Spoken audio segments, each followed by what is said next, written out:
হরে কৃষ্ণ বন্ধুরা। তো আজকের টপিকটা হচ্ছে কলিযুগে কি কি ঘটনা ঘটবে বা কি কি ঘটনা ঘটছে সেই রিলেটেড, মানে এক কথায় কলিযুগে মানুষের মধ্যে কি কি বৈশিষ্ট্য লক্ষ্য করা যায় সেটা নিয়ে আজকের ভিডিওটা।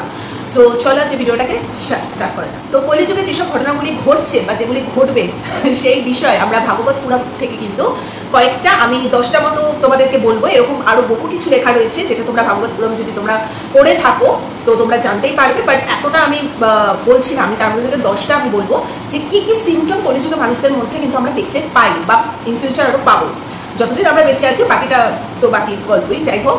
তো চলো, থেকে বড় কথা হচ্ছে ফার্স্ট পয়েন্টে হচ্ছে সত্যির চেয়ে মিথ্যা প্রিয় হবে। ঠিক আছে, আমি এখানে নোট করেও রেখেছি তাতে আমার সুবিধা হবে। এটা ভাগবত পুরাণ থেকে যেটুকু পাওয়া আর কি। সত্যির চেয়ে মিথ্যা বাক্য প্রিয় হবে, 1 নম্বর। একদমই তাই, সেটাই আমরা কলিযুগে দেখে আসছি। সত্যি কথার কোনো দাম নেই, মিথ্যা কথা বলো, বানিয়ে বানিয়ে মিথ্যার ছলে কথা বলো, মানুষের হেবি প্রিয়। সত্যি কথা প্রচন্ড তেতো লাগে। দ্বিতীয় হচ্ছে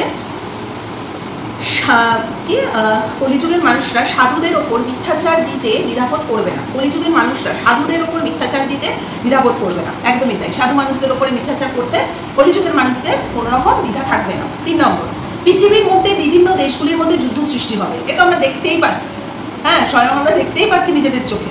আরো হবে, এটা তো সব একটা ট্রায়াল ছিল, আরো হবে এরকম। এগুলো লেখাই রয়েছে, মানে ভগবত পুরাণ সব শাস্ত্র যারা তোমরা পড়ে থাকবে তাদের দেখতেই পাবে, ওগুলি লেখাই রয়েছে যে কলিযুগে কি কি হতে পারে। আচ্ছা, 4 নম্বর, বৈদিক আচার ও সঠিকভাবে ধর্ম পালন করবে না। একদমই তাই। ধর্ম, আমাদের সনাতন ধর্মের ব্যাপারে কটা মানুষ কি জানে?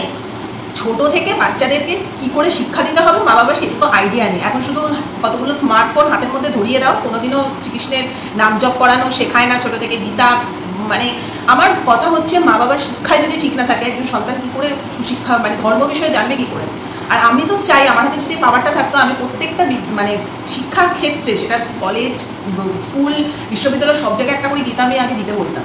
গীতা স্প্রেড করো, গীতার ক্লাস নাও, না হলে সনাতন ধর্মের সম্বন্ধে বাঙালিরা প্রচুর পিছিয়ে রয়েছে। অন্যান্য যারা আমরা দেখতে পাচ্ছি বাইরের বিদেশি যারা, তারা কত এগিয়ে রয়েছে আমাদের সনাতন ধর্ম নিয়ে, অথচ বাঙালি হয়ে আমাদের একটা কোয়েশ্চেন জিজ্ঞেস করো আমরা মূর্খ, আমরা কিছু বলতেই পারবো না। এই তো অবস্থা। সেটাই হয়, সেটাই একটাই লেখা রয়েছে কলিযুগের মানুষদের মধ্যে, এগুলোই দেখা যাবে। 5 নম্বর, পুরুষ জাতি হবে খিটখিটে, তাদের মধ্যে কোনো নৈতিকতা থাকবে না। স্বাভাবিক, তাদের আসরিক সম্পন্ন মানে মেন্টালিটি এতটাই থাকবে যার ফলে মহিলাদের ওপর অত্যাচার শুরু হবে। যেমন হচ্ছে রেপ জাতীয় জিনিসগুলো। মানে কলিযুগে পুরুষদের মধ্যে এই খিটখিটে মেজাজ এত বেশি থাকবে, তারা এত বেশি আসরিক সম্পন্ন থাকবে, মানে সারাক্ষণ কামনা, বাসনা, ক্রোধ, এগুলো, মানে কোনো একটা মেয়ে, বউ, বাচ্চা কাউকে ছাড়বে না। জঘন্য কাজগুলো তাদের করতে কোনো অসুবিধাই হবে না। এগুলো কিন্তু কলিযুগের মানুষের মধ্যে সিমটম, আর এগুলো আমরা দেখেই আসছি বাবা। এখনকার যুগে তো এটা মানে সবার ফার্স্টেই রয়েছে আর কি এই জিনিসটা। 6 নম্বর, অনিয়মিত বৃষ্টি হবে, প্রবল শক্তি সম্পন্ন ঘন ঘন ঝড় বৃষ্টি হবে। আচ্ছা, এটাও লেখা আছে, মানে যেটা এখন হয়ে আসছে যে অদ্ভুতভাবে কিন্তু মানে কিরকম মানে ডিটোরিয়েট হচ্ছে না। মানে এই টাইমে আগের বছরে কিন্তু প্রচুর গরম পড়েছিল, যেটা স্বাভাবিক জিনিস, কিন্তু এখন কি হচ্ছে যে দুম করে বর্ষাটা যেন কেমন ঢুকে গেল, এবং ঘন ঘন ঝড় বৃষ্টি। রিসেন্ট আবার বাংলাদেশের ওপর থেকে শক্তি নামক একটা ঝড় যাওয়ারও কথা আছে। এছাড়াও তো আমাদের আয়লা ফায়লা কত কিছুই তো হয়ে গেল, কত কিছুই তো আমরা দেখলাম। ঠিক আছে, অনেক কিছুর মোকাবিলা করেই কিন্তু আজকে আমরা এখানে আছি। তো আমার মনে হয় কলিযুগের মানুষরা করোনা থেকে শুরু করে সমস্ত কিছুই দেখে নিয়েছে, কোনো কিছু দেখা বাকি নেই। যুদ্ধটাও বাকি ছিল, সেটাও কলিযুগের মানুষ দেখে নিয়েছে, কারণ এই ভাগবত পুরাণে সেগুলো সব লেখা রয়েছে, যেগুলো দেখবে তারা, তাই দেখছি আমরা। আচ্ছা, 7 নম্বর, অনেক অসাধুরা সাধু বেশে ব্যবসা করবে। একদমই, অনেক অসাধুরা সাধু বেশে ব্যবসা করবে, মানে এগুলো তার বলার কিছু নেই। অনেক ভণ্ড সাধুও থাকবে, ঠিক আছে, তো কিছু বলার নেই।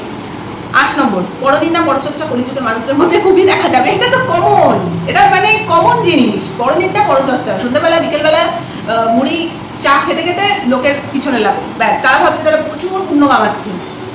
অল দ্য ভেরি বেস্ট, আরো করতে থাকো। 9 নম্বর, কলিযুগের শেষে মানুষের আয়ু 16তেও পৌঁছাবে না। হ্যাঁ, এটা আমি জানতাম, এটা গীতাতেও আছে যে কলিযুগের শেষে, একদম শেষের দিকে, এখনো বহু দেরি আছে কলিযুগ শেষ হতে, তখন মানুষের গড় আয়ু 16 থেকেও কমে গিয়ে পৌঁছাবে। ওই 16 বছরের মধ্যে তাদের স্কুল কলেজ কমপ্লিট, বিয়ে দেওয়া, বাচ্চা কাচ্চা সবকিছুই হবে, কেননা একটা টাইমের পরে গিয়ে না মানুষকে কেটে খাবে, এতটাই বাজে পরিস্থিতি তৈরি হবে। ঠিক সেই সময় কিন্তু কলিকে অবতার রূপে শ্রীকৃষ্ণদেব আসবেন। ঠিক আছে, তো তাই 10 নম্বর হচ্ছে ভাইরাস ঘটিত রোগের সৃষ্টি বৃদ্ধি পাবে। দেখো আমি যেটা বললাম, ভাইরাস ঘটিত রোগের বৃদ্ধি সৃষ্টি, করোনা থেকে শুরু করে আমরা কত কিছু সিমটম দেখলাম। আপাতত আমি 10টা পয়েন্টেই আমি তুলে তোমাদেরকে বললাম যে কলিযুগে মানুষের মধ্যে কি কি বৈশিষ্ট্য লক্ষ্য করা যাবে, সেগুলো কিন্তু ভাগবতম পুরাণে বা শাস্ত্রে কিন্তু সুন্দর করে লেখা রয়েছে। আরো অনেক পয়েন্টস আছে যেগুলো আমি এখানে বললাম না।